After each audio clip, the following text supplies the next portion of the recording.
Hi guys, we're going to talk about doing a rib stitch when you're using a loom as a rake. And a rake typically means you're using both pegs on each side at the same time. And typically you don't, if you have a nifty knitter like this, you don't use these pegs. You're just working a loom using the parallel pegs. Now I already went ahead and did a foundation row in a Burnett Chunky Baby yarn. This is the foundation row that I usually tend to use, obviously, when I'm working something as a rake, and then I show how to bind off these live stitches that come through. So if you want to know about doing that, go to this video here, and I'll show you how to do your foundation row before you begin doing any stitch as a rake on a loom. Now, what we're going to do here is I changed up my yarn to 2 strands of worsted weight yarn. So you want to make sure that if you have to use 2 strands, make sure you got them both together, obviously. What you want to do, and this is where it's going to be a little tricky, so let me change my camera angle real quick and I'll be right back. Now we're ready to wrap this loom to make it a rake and do the rib stitch. You're going to take your working yarn above the top peg, skip these 2 pegs down here and come over to this 3rd one. Go up to the one that's parallel to it, go down, and this time you're only skipping 1 peg, so you go over 1, up to the one that's parallel, down by skipping 1, up, down, up, down again, we're skipping 1. Now when you get to the end like here, and you're going to work your way back, and again it's important with the rib stitch to cast on an even amount of stitches. This loom happens to have 12 across, and so I'm using 24 pegs, but again you don't want an odd number of stitches that you cast on. Since I have an even number, when you get to the last part you're going to come up like you normally would, and now you're going to skip your 2 down here like we did there, come over to the one that's empty, come up, go down to the one that's empty, and this is what helps is the first row is going to be the easiest because you're going to be able to see where you ended and where you didn't. And again, just take it slow. And again, we got to work our way back to the beginning.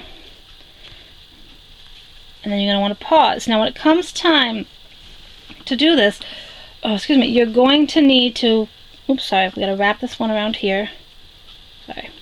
Now I want you to hold it in place for a second and grab your hook. What you need to do now is you need to knit over the 2 beginning stitches.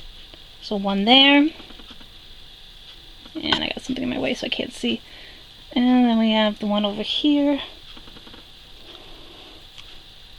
Okay. And then you go to the opposite end, knit off these 2 stitches. You do the end pegs of knitting over before you do the rest. So again, we're going to knit these over.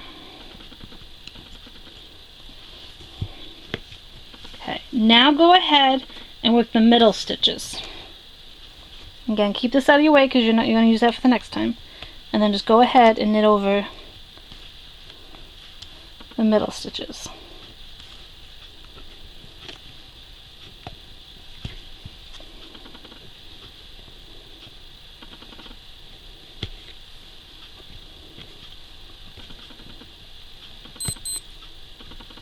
That was my watch. I'm sorry if you heard that noise.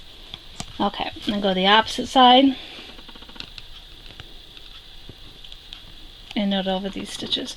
And I apologize that the pink color is not a good contrasting color. I just realized that.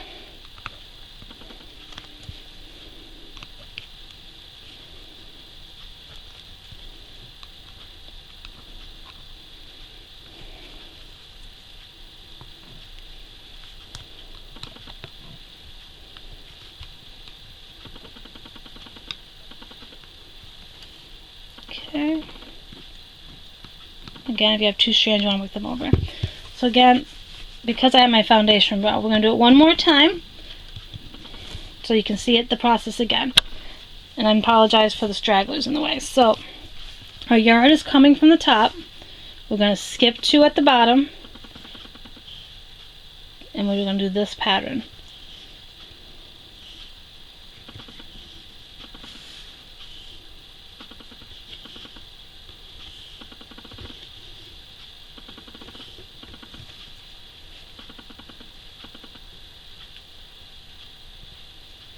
And you come up and around, and again you're doing the same process back.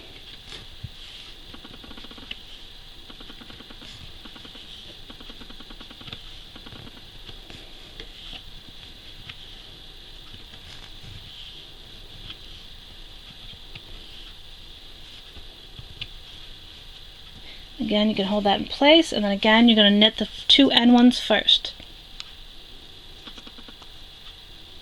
If you're using 2 strands, make sure you get 2 of them over at once. If you do that one first, it helps lock it in place so that you can just work the other ones. That one, and then again, work the other end too. Do your end 2 pegs before you do your middle pegs.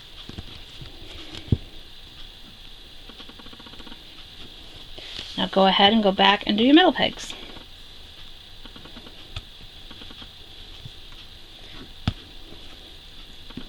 Now what I'm going to do is I'm going to work this off camera a little bit so you can see what it looks like when it's farther down, and then we can go from there.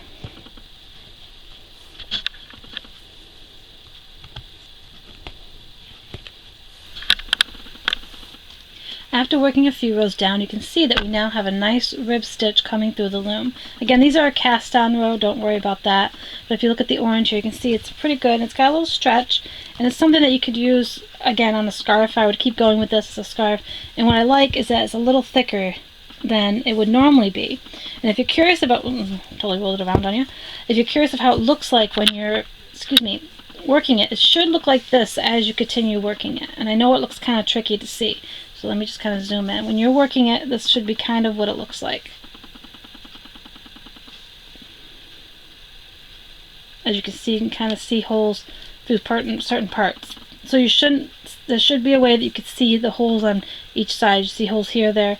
If you start seeing it looking loopy, just frog it back to where you think you left off and try again. I had to do it a couple times. If you got to get your rhythm down, I know it's an awkward stitch to do a little bit because you're skipping, but you can kind of see how it almost groups ones together. And again, you'll end up with a similar, again, the type of yarn you use, whether it's a thick yarn like this or worsted weight or fuzzy yarn, it's going to give it a slightly different look. But as you can see, excuse me, as you can see here, we get a nice rib stitch mimicking what we would normally do if we had a flat panel on one side. So I hope this stitch helps you, and if you're curious about how you take this off, I believe I have a binding off a rake video that I will try to link to as well. But again, this is just how it kind of looks after you've worked a little bit, just to give you an idea. This would be great for like scarves, or even if you had a really big loom and wanted to do like a baby blanket. Again, make sure you cast on even amount of stitches to help you out. And if you don't remember how to do the foundation row, and I also talk about binding off these live stitches, make sure you check the video that I shared in the beginning. So have a great day, everyone.